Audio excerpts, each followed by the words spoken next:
Hello, it's Richard Haggerty here, and look, here's some well-meaning and misguided advice I hear about quitting smoking. It goes like this. Oh, you need to accept, you're going to be tempted from time to time to have a cigarette. There'll be times when your resolution will be weak, your willpower will be weak. Maybe when you're socialising, you're with friends, you're at a party after a few drinks. So it's really possible that you'll take up smoking again. You're going to be tempted. You just have to accept that, that's what happens. And I know it can really seem that way for people for smokers who are constantly struggling. Yeah, the person who is still after 40 years.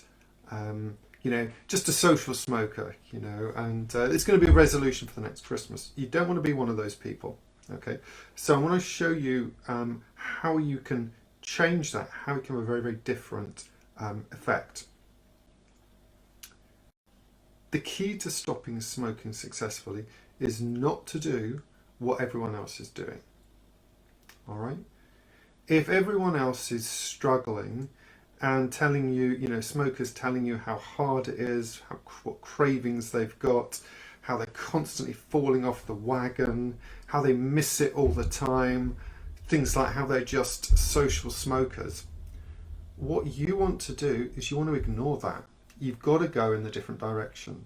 It stands to reason if you want to get exceptional results of stopping, of quitting and being a non-smoker and enjoying that, then you're going to have to do something different from what everyone else is different, all right? Think about it in terms of overweight people and fit people, all right? There's more people who are overweight than not now in a lot of Western countries, all right? The fit people are doing something different, okay? They've got a different mindset, different attitude, different strategies. You need to be that person. So let's talk a little bit about this idea that it has to be difficult to quit. Why would people think it's difficult to quit? Well, first of all, they've been indoctrinated that nicotine is addictive. They've been indoctrinated that it's very hard to quit, that nicotine addiction is harder to quit than heroin. I've seen stuff like that written. They hang around with other people who don't really have much motivation or sense of direction. And they basically don't really have a plan to quit, all right? And like anything in life, there are going to be some steps that you can put in place, a plan that you can put in place that are really going to maximize your chances, all right?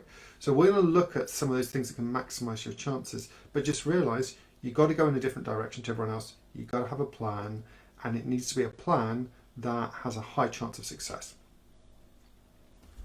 So what kind of plan could have a high chance of success that's not struggling the whole time or just accepting that you're going to fall off the wagon? Well, first of all, it's realizing that any change that you want to make permanently needs to become automatic, needs to become, shall we say, unconscious. It needs to work with your subconscious mind. If you think back to if you've ever learned to drive a car, ride a bike, learn any skill, there was a period when it was very, very awkward and difficult. And yet now you can do many of those things without thinking about it. Still good to have awareness and pay present moment attention when you're driving and cycling, but you don't have to think about it mechanically in the same way. Why? Because your subconscious can remember what to do. And it's exactly that mechanism of a supportive subconscious that can do things automatically that we want to turn to help you to become a non-smoker. Now, it might seem as though you're fighting against yourself or fighting, your mind is working against you, but that's not really what's happening.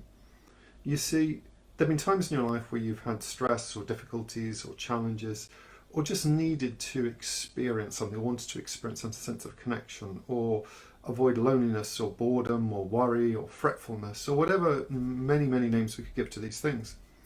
And your subconscious has sort of made this link that smoking is a way to achieve those things. Okay, it's just simply become an association, a symbolic internal association.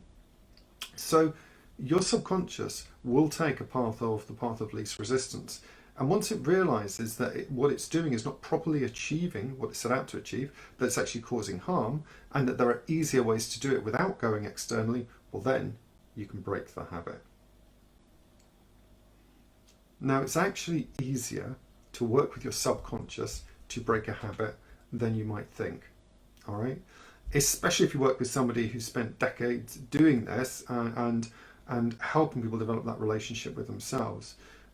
But I want you to get started today. I want you to realize that it begins with a strong conscious reason, a strong personal reason, to the point where you feel some emotion, and that starts to act as a bridge to your subconscious. Okay, it puts your subconscious on alert that something needs to change.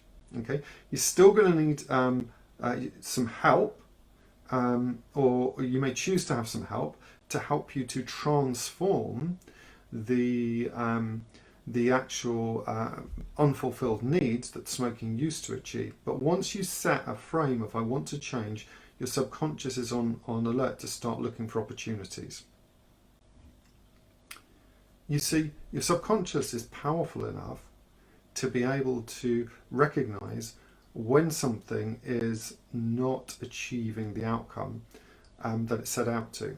And once your subconscious realizes that, hang on a minute, years have elapsed here, we've been doing this habit, it's an empty habit, all I ever wanted to do was to feel calm. I can feel calm in lots of different ways, by focusing my breathing, or just by naturally breathing, naturally being calm in certain situations. So that means that I don't actually have to have this habit anymore. Okay? And your subconscious has its own logic that we can work with to help you change and help you transform. Okay? For instance, sometimes I'll ask somebody, well, what just happened there? And they say, oh, I'm just feeling anxious. And I'll say, well, what does that have to do with you becoming a non-smoker? And we can start to communicate with your subconscious. You see, it's really exciting when you realize that the part of you that has been maintaining the habit is also the one that can change it and can do something else, okay, when you communicate in the right way. And typically that can happen as little as 20 minutes. It's certainly happened in a session. And once that change is made, it can be transformative for the rest of your life. You see, smoking is not so much physically addictive as mentally and psychologically compelling. It's psychologically addictive, if you will, in the sense that there's a strong desire to go for it, a strong emotional desire to go for it, because of the perceived payoff. But what happens is it becomes a vicious cycle that you think you need the payoff to experience something, so that which creates a certain amount of stress and anxiety. And so it's the stress and anxiety of the anticipation of the cigarette that drives the cycle. Okay, and it's much simpler than that to quit smoking. To quit smoking, revolves around having a strong reason. So quitting smoking revolves around having a strong reason to quit, and then enlisting the support of the part of you that can make that change easily.